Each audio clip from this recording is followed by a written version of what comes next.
Hello അസ്സലാമു അലൈക്കും welcome back. അപ്പോൾ ഇന്നത്തെ വീഡിയോയിലേക്ക് എല്ലാവർക്കും സ്വാഗതം. കുറേ കാലമായി ഞാൻ ഒറ്റയ്ക്കൊരു വീഡിയോ എടുത്തിട്ട്. അപ്പം എന്തൊക്കെയാണ് എല്ലാവരെയും വിശേഷങ്ങളൊക്കെ? ഞങ്ങളിവിടെ അൽഹംദുലില്ലാഹ് സുഖമായിട്ടിരിക്കുന്നുണ്ട്. പിന്നെ അപ്പോൾ വീഡിയോ ഇട്ടിട്ടൊക്കെ കുറേ ദിവസമായിട്ടോ. അപ്പോൾ ഓരോ തിരക്കിലേനി. പിന്നെ പുതിയ കിച്ചണിൻ്റെ വർക്കൊക്കെ ഇപ്പോൾ ഇതാ കഴിഞ്ഞുകൊണ്ട് നിൽക്കുകയാണ്. അതൊക്കെ മറ്റേ ചാനലിൽ നമ്മൾ വീഡിയോ ഇട്ടിട്ടുണ്ട്. അപ്പോൾ നിങ്ങളൊക്കെ വിചാരിക്കുന്നുണ്ടാവും കുക്കിംഗ് ചാനലായിട്ട് എന്താ ഇതിൽ ഇങ്ങനത്തെ ഒക്കെ ഓരോ വീഡിയോ ഇടുന്നതില്ല. സത്യം പറഞ്ഞാൽ ഈ ഒരു ചാനൽ തുടങ്ങിയതിന് ശേഷം കാര്യമായിട്ട് കുക്ക് ചെയ്യാനൊന്നും പറ്റിയിട്ടില്ല. എന്നാലും കുറച്ച് റെസിപ്പീസൊക്കെ നമ്മൾ ഇട്ടിട്ടുണ്ട്. ഇപ്പോൾ ഈ കിച്ചണൊക്കെ ഒന്ന് സെറ്റായി വരുന്നുള്ളൂ. പിന്നെ എൻ്റെ ആ ഒരു പ്രഗ്നൻസി ഫസ്റ്റ് ഒരു ടൈമിൽ എനിക്ക് സ്മെല്ലും കാര്യങ്ങളൊക്കെ പറ്റാത്തതുകൊണ്ട് അപ്പോൾ ആ ഒരു ഇതിൽ കുക്ക് ചെയ്യലില്ല. ഇനി പിന്നെ ഇപ്പോൾ ഇവിടെ ആരും ഇല്ല. പിന്നെ ഞങ്ങൾ തോനെയും പുറത്തായിരിക്കും. അങ്ങനെ ട്രിപ്പും കാര്യങ്ങളൊക്കെ കഴിഞ്ഞ് ഇപ്പോൾ ഇങ്ങനെ ഇരിക്കുകയാണ്. നാളെ ഇൻഷാ അല്ലാഹ് ഓല് വരും. അപ്പോൾ ഇന്നത്തെ വീഡിയോ എന്താണെന്ന് വെച്ചാൽ എൻ്റെ പ്രഗ്നൻസിനെ കുറിച്ചിട്ട് പറയാൻ വന്നതാണ് കേട്ടോ. എൻ്റെ അലമോള ഇതും ഇപ്പോഴത്തെ ഇതും തമ്മിലുള്ള കുറേ വ്യത്യാസങ്ങളുണ്ട്. പിന്നെ എത്ര മന്തായി എന്നൊക്കെ കുറേ ആൾക്കാർ ചോദിച്ചിട്ടുണ്ടായിന്. അപ്പോൾ എനിക്ക് 6-ാം മാസം കഴിഞ്ഞ് 7-ാം മാസമായി. എൻ്റെ ചെക്കപ്പും കാര്യങ്ങളൊക്കെ വരുന്നുണ്ട്. പിന്നെ എന്താണെന്ന് വെച്ചാൽ ആദ്യത്തെ ഡെലിവറി അല്ല, ആ ഒരു പ്രഗ്നൻസി ടൈമും ഈ ഒരു പ്രഗ്നൻസി ടൈമും കുറേ വ്യത്യാസമുണ്ട്. ആദ്യത്തേന് എനിക്ക് ഒന്നാമത് എന്താണെന്ന് വെച്ചാൽ ഭയങ്കര ക്ഷീണവും കാര്യങ്ങളും, ലാസ്റ്റ് വരെ ഭയങ്കര ക്ഷീണവും കാര്യങ്ങളും ഒരു ഇതില്ലായിരുന്നു. പക്ഷേ ഇതിന് മാഷാ അല്ലാഹ് അതിനേക്കാളൊക്കെ കുറേ ആക്റ്റീവാണ് കേട്ടോ. ക്ഷീണമില്ല എന്നല്ല, ഇടയ്ക്ക് ക്ഷീണവും കാര്യങ്ങളൊക്കെ ഉണ്ടെങ്കിലും എൻ്റെ കാര്യങ്ങളൊക്കെ എനിക്ക് ചെയ്യാൻ പറ്റുന്നുണ്ട്. പിന്നെ ഛർദിയില്ല ഒന്നാമത്. ഓളേന് ഭയങ്കര ഛർദിയും കാര്യങ്ങളൊക്കെ ഇനി. പിന്നെ ഓൺലൈന് ഫസ്റ്റിലെ എപ്പോഴും ഹോസ്പിറ്റലിൽ തന്നെ അഡ്മിറ്റ്, ഗ്ലൂക്കോസ് കാര്യങ്ങൾ, വെള്ളമൊന്നും കുടിക്കാൻ പറ്റാത്തതുകൊണ്ട് യൂറിനിൽ ഇൻഫെക്ഷൻ വന്ന് അങ്ങനെ അഡ്മിറ്റായി. അങ്ങനെയൊക്കെ പ്രശ്നങ്ങളുണ്ടായി കേട്ടോ. ഇതിന് എനിക്ക് ആ ഒരു ഫസ്റ്റിലെ ഒരു ചെറിയൊരു ബുദ്ധിമുട്ടുണ്ടായി. അതായത് ഈ ചോറ് ഇതാവുമ്പോൾ അങ്ങനത്തെ കുറച്ച് സ്മെല്ലും കാര്യങ്ങളും, പിന്നെ അങ്ങനത്തെ കുറച്ചൊരു പ്രശ്നം ഫസ്റ്റിൽ ഇത്തിരി ഉണ്ടായിന്. പിന്നെ വലിയ കുഴപ്പമില്ല കേട്ടോ. പക്ഷെ മറ്റേതിൽ എനിക്കൊരു ഫുഡിനോട് ഒരു ഇഷ്ടമോ ഒരു സ്മെല്ല് ലാസ്റ്റ് വരെ എല്ലാം പറ്റായും അങ്ങനെയൊക്കെ ഒരു ഇതേനി. പിന്നെ ഉള്ളൊരു ഡിഫറൻസ് എന്താണെന്ന് വെച്ചാൽ എനിക്ക് അലേൻ്റെന് എന്താ പറയുക, ഇത് പറ്റില്ലേനി, മധുരം പറ്റില്ലേനി.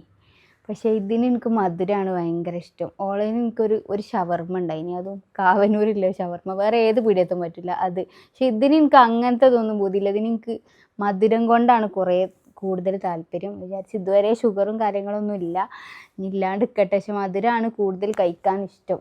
ആദ്യത്തെ ഒരു പ്രഗ്നൻസി ഇതും തമ്മിലുള്ള ഏറ്റവും വലിയ ഡിഫറൻറ്റ് എന്താണെന്ന് വെച്ചാൽ, അലമോളെ പ്രഗ്നൻ്റ് ആയിരിക്കുന്ന ടൈമിൽ നിങ്ങൾക്ക് അറിയാം ഉപ്പാനും ഇതിൽ ഹോസ്പിറ്റലും കാര്യങ്ങളും ഫുള്ള് അങ്ങനെ ഒരു ഇതായിരുന്നു. ഞാൻ പിന്നെ ഫുള്ള് ഇൻഡാടായിരുന്നു. എനിക്കും ഭയങ്കര ക്ഷീണം ഇതും. ഞാൻ മെൻ്റലി ഫിസിക്കലി ഒന്നും ഓക്കെ അല്ലായിരുന്നു കേട്ടോ. പക്ഷേ ഇതിന് അൽഹംദുലില്ലാഹ് വലിയ കുഴപ്പങ്ങളും കാര്യങ്ങളും ഒന്നും ഇല്ലാതെ ഇങ്ങനെ മുന്നോട്ട് പോകും. പിന്നെ കുറേ പേര് ചോദിക്കുന്നുണ്ട്, സിനുവിന് തീരെ വയറില്ല, അവൾ പ്രഗ്നൻ്റ് തന്നെ അല്ലേ, അങ്ങനെയൊക്കെ ചോദിക്കുന്നുണ്ട് കേട്ടോ. അപ്പം അലമോളേനും എനിക്ക് അങ്ങനെ തന്നെ. ഇനി ലാസ്റ്റ് ഞാൻ അഡ്മിറ്റ് ആവാൻ പോയ ടൈമിലും ഏതൊരു സബ്സ്ക്രൈബറാണോ അറിയില്ല, ഏതായാലും ആരോന്ന് ചോദിച്ചിട്ട് നിങ്ങൾ എന്തിനാണ് വന്നതെന്ന് ചോദിച്ചപ്പോൾ ഞാൻ പ്രഗ്നൻ്റ് ആയി എന്ന് പറഞ്ഞിട്ട് ഓൾക്ക് തന്നെ ഒരു അത്ഭുതം. അപ്പം വയറ് പൊതുവെ എനിക്ക് കുറവാണ് ആദ്യത്തേനും ഇപ്പോഴത്തേനും ഉള്ളത്. പിന്നെ ആദ്യത്തെ ഒരു എക്സ്പീരിയൻസും ഇപ്പോഴത്തെ എക്സ്പീരിയൻസും എന്താണെന്ന് വെച്ചാൽ, എനിക്ക് അലമോൾ ഉണ്ടാവുന്നതിന് മുന്നേ ഒരു അബോർഷൻ സംഭവിച്ചുകൊണ്ട് ഈ സ്കാനിങ്ങിനൊക്കെ പോകുമ്പോൾ ഭയങ്കര പേടിയായിരുന്നു. കാരണം എന്താ എങ്ങനെയെന്നുള്ളത് നമുക്കറിയില്ലല്ലോ. ഒക്കെ ഒരു ഫസ്റ്റ് എക്സ്പീരിയൻസ് ആയതുകൊണ്ട് ഇങ്ങനെ ഭയങ്കര പേടിയും ടെൻഷനൊക്കെ ഉണ്ടായിരുന്നു കേട്ടോ. ഇതിനും ടെൻഷനും പേടിയില്ല എന്നല്ല, എന്നാലും കുറേയൊക്കെ ഒരു സമാധാനമുണ്ട്. എനിക്കിപ്പോൾ ഈ അനോമലി സ്കാൻ എടുക്കുമ്പം തന്നെ ഡോക്ടർ എനിക്കിങ്ങനെ കുട്ടീൻ്റെ മൂവ്മെൻറ്റ്സും കാര്യങ്ങളൊക്കെ കാണിച്ചു തരുമ്പോൾ എന്നോട് ഒരു ഇതില്ലാണ്ട് എന്നോട് ചോദിച്ചാൽ എന്താ എനിക്കൊരു സന്തോഷമില്ലാത്തതെന്ന്. പിന്നെ ഡോക്ടറാണ് പറഞ്ഞത്, രണ്ടാമത്തെ ആണല്ലോ അല്ലേ, അപ്പോൾ ഫസ്റ്റത്തെ ആണല്ലോ അല്ലേ നമുക്കൊക്കെ ഒരു ഇതുണ്ടാവുകയെന്ന്. അപ്പോൾ ശരിയാണ്, നമുക്കിങ്ങനെ ഫസ്റ്റത്തെ ഒക്കെ ഒരു ആകാംക്ഷയായിരിക്കും. ഇതിപ്പോൾ രണ്ടാമത്തേതാവുമ്പോൾ നമുക്ക് എല്ലതും അറിയാലോ. ഇനിയിപ്പോൾ ഡെലിവറി ആലോചിക്കുമ്പോൾ തന്നെ ഫസ്റ്റത്തെ ഡെലിവറി ആയെന്ന് നമുക്കൊന്നും അറിയാത്തതുകൊണ്ട് നമ്മൾ കൂളായിട്ട് കയറിപ്പോയി.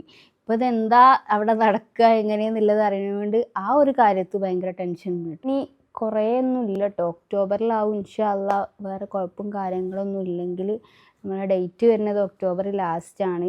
അപ്പോൾ ഫസ്റ്റത്തേന് എനിക്ക് ഞാൻ പറഞ്ഞല്ലോ ചെറിയൊരു ബ്ലഡ് സർക്കുലേഷൻ്റെ പ്രശ്നം ഉണ്ടായതുകൊണ്ട് അലമോളുടെ ജൂൺ ലാസ്റ്റ് ആയത് ജൂൺ ഫസ്റ്റൊക്കെ ആയിട്ടുണ്ടായിരുന്നു. അപ്പോൾ ഇതിനും ചെറിയൊരു സാധ്യത ഒക്കെ ഒരു പറഞ്ഞിട്ടുണ്ട്. അപ്പോൾ ചിലപ്പം ഒക്ടോബർ ഫസ്റ്റ് ആവാനുള്ള ചാൻസ് ഉണ്ട്.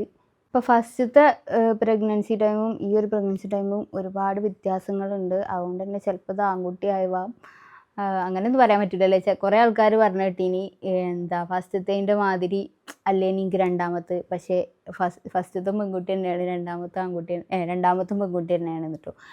പിന്നെ എനിക്കങ്ങനെ പ്രത്യേകിച്ച് ആൺകുട്ടി ആവണമെന്നോ പെൺകുട്ടി ആവണമെന്നൊന്നുമില്ല, അങ്ങനത്തെ ആഗ്രഹങ്ങളൊന്നുമില്ല. എന്ത് കുട്ടിയായാലും ഒരു പ്രശ്നവും ഇല്ലാണ്ട് ആരോഗ്യത്തോടും ആയുസ്സോടും കൂടിയിട്ട് കിട്ടിയാൽ മതി എന്നുള്ളൊരു. നിങ്ങൾക്കറിയാലോ അലമോളും ഈ ഒരു പ്രഗ്നൻറ്റ് ടൈമിൽ വലിയ ഡിഫറൻസ് ഇല്ല. ഇത് കാരണം നമ്മൾ പ്രതീക്ഷിക്കാതെ സംഭവിച്ചതാണെങ്കിലും നമുക്ക് കിട്ടുന്ന ടൈമിൽ നമ്മൾ അൽഹംദുലില്ലാഹ് പറഞ്ഞ് വാങ്ങുക. കാരണം എന്താ വെച്ചാൽ എന്നെ ആ ഒരു ടൈമിൽ കുറേ ആൾക്കാർ ആ കുട്ടി അങ്ങനെ ആക്കിയില്ലേ, നിങ്ങൾ ആ കുട്ടീനെ അങ്ങനെ കുറേ കുത്തുവാക്കുകൾ പറഞ്ഞിട്ടുണ്ട്. പക്ഷെ കുറേ ആൾക്കാർ നല്ലതും പറഞ്ഞിട്ടുണ്ട് കേട്ടോ. അപ്പം നമുക്ക് അങ്ങനെ ആണെങ്കിൽ അതിനനുസരിച്ച് മുന്നോട്ട് പോവുക, അല്ലാതെ നമ്മൾ ഈ ഒഴിവാക്കാനോ അങ്ങനത്തെ ഇതിനൊന്നും നമ്മൾ ചിന്തിച്ചിട്ടില്ല. കാരണം നമുക്ക് വേണമെന്ന് വിചാരിക്കുന്ന ടൈമിൽ ചിലപ്പോൾ നമുക്ക് കിട്ടിക്കോളണമെന്ന് ഉണ്ടാവില്ലല്ലോ. പിന്നെ ഈ ഒരു പ്രഗ്നൻസിയിൽ എനിക്ക് ഏറ്റവും വലിയ ടെൻഷൻ എന്താണെന്ന് വെച്ചാൽ അലമോക്ക് ഒരു വയസ്സാകുന്നതിന് മുന്നാണല്ലോ നമ്മൾ രണ്ടാമത്തെ പ്രഗ്നൻ്റ് ആയി. അപ്പോൾ ഓളെ കാര്യം ആലോചിക്കുമ്പം അങ്ങനെ ഒരു ടെൻഷൻ ഉണ്ടായിട്ടോ. ആൾക്കാരിങ്ങനെ ഓരോന്ന് പറയുമ്പോൾ നമുക്ക് ടെൻഷൻ ഉണ്ടായിന്. അതായത് ആ കുട്ടീനോട് ചെയ്ത ചതിയാണ് നിങ്ങൾ അങ്ങനെയെന്നൊക്കെ പറയുമ്പോൾ നമുക്ക് കുറേ ടെൻഷൻ ഉണ്ടായിന്. പക്ഷേ ഇപ്പോൾ അന്ന് എനിക്ക് ഭയങ്കര ടെൻഷൻ ഉണ്ട് ആലോചിക്കുമ്പോൾ. പക്ഷേ ഇപ്പോൾ ഞാൻ കുറേയൊക്കെ ഓക്കെ ആയിട്ടുണ്ട്. പിന്നെ ഓളും ഇപ്പോൾ വലിയ കുഴപ്പവും കാര്യങ്ങളൊന്നുമില്ല, ഓളും ഓക്കെ ആണ്. അപ്പോൾ അതന്നെ കാണുമ്പോൾ നമുക്കൊരു സന്തോഷമാണ്.